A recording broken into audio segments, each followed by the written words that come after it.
అమ్మయ్య వచ్చానండి ఇంటికైతే. దేవుని దయ వల్ల మీ దయ వల్ల హ్యాపీగా జర్నీ అయింది. ఇంటికి వచ్చాను. మేము వచ్చేసరికి మార్నింగ్ 4 అయింది. నైట్ బస్ ఎక్కాము. అవి కూడా కొన్ని వీడియో క్లిప్స్ తీసాం కానీ ఎలా డిలేట్ అయిపోయినాయో పోయినాయి. ఇంకా 4కి ఇంటికి వచ్చాము కదా, పిల్లల్ని పడుకోబెట్టేశాను. పడుకోబెట్టిన తర్వాత నేను ఒకసారి ఇల్లంతా ఊడ్చేసుకొని మాప్ పెట్టేసి మా బయట అంతా కూడా ఊడ్చేసి కొన్ని అంట్లుంటే కడిగేశాను. కడిగేసి టిఫిన్లు, వంట, వార్పు, పిల్లలకి బాక్సులు అన్నీ రెడీ చేసేసాను. ఇంకా పిల్లల్ని లేపి వాళ్ళకి జల్లేసి వాళ్ళకి స్నానం అని, స్నాక్స్ అని, టిఫిన్లు అని ఇంకా అన్ని రెడీ చేసేసి వాళ్ళకి లంచ్ బాక్స్ కూడా రెడీ చేయించేసి పిల్లలకు పంపించేశాను. టిఫిన్ చేసేసి నేను ఇంక ఫ్రెష్ అప్ అయిపోయి మన రొటీన్ జడ ఉంటుంది కదా, ఇంకా ఎక్కడికైనా ఫంక్షన్లకి బయటికి వెళ్తే మన జడ మారుస్తాం కానీ ఇంటి దగ్గర ఉందంటే ఒకటే రొటీన్ జడ.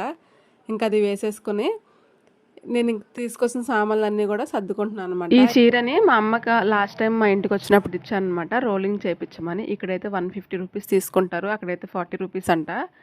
ఇంకా ఇవి వచ్చేసి రిటర్న్ గిఫ్ట్స్. ఇవి మాత్రం అసలు మర్చిపోము.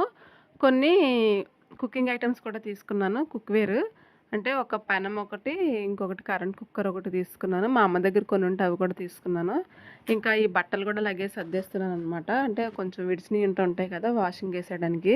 అక్కడ బీరువా సర్దుతున్నప్పుడు నాకు ఈ చీర కళ్ళలో పడిపోయింది. నా మనసు అంతా కూడా దీని మీదకి వెళ్ళిపోయింది. ఒకసారి కట్టిస్తానమ్మన్నవే లేటు మా నాన్న నువ్వు కట్టివ్వద్దు తీసేసుకో అంటాడనమాట.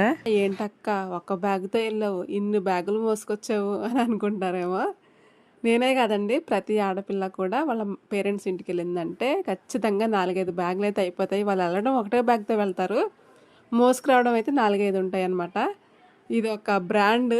ఇలా కానీ తీసుకురాకపోతే మన ఆత్మారాముడు శాంతించడు. ఇంకా ఇన్ని తీసుకొస్తావా, మళ్ళీ ఏదో ఒక వస్తువు మర్చిపోతాము. సేమ్ నేను అంతే, అలాగే మర్చిపోతాను. ఇప్పుడు ఏం మర్చిపోయింది తెలుసా, నా అద్దాలు మర్చిపోయాను. మా నాన్న అంటానే ఉంటాడు ఓ పక్కన, నువ్వు ఇన్ని సర్దుతున్నావు కానీ ఏదో ఒకటి మర్చిపోతావు చూడని. నేను అక్కడ ఏమేమి కొనుక్కున్నానో, అంటే నేనేం కొనుక్కోలేదులేండి, మా నాన్న కొనిచ్చాడు. ఏం కొనిచ్చాడో నేను మీకు నెక్స్ట్ వీడియోలో చూపిస్తాను.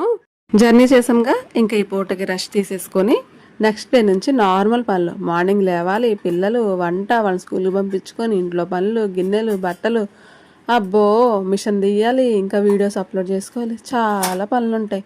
అస్సలు ఖాళీనే ఉండదు. ఇంకా నేను ఇంకా ఈ పూటనే రెస్ట్ తీసుకుంటున్నాను. కొంతమందిని చూస్తున్నాను యూట్యూబ్లో వీడియోస్ చేసే వాళ్ళని, వాళ్ళు ఇంకా ఆ పూట కూడా రెస్ట్ తీసుకోరనమాట. అంతగానం పని అసలు నిజంగా ఎట్లా చేస్తారు నాకైతే అర్థం కాదు.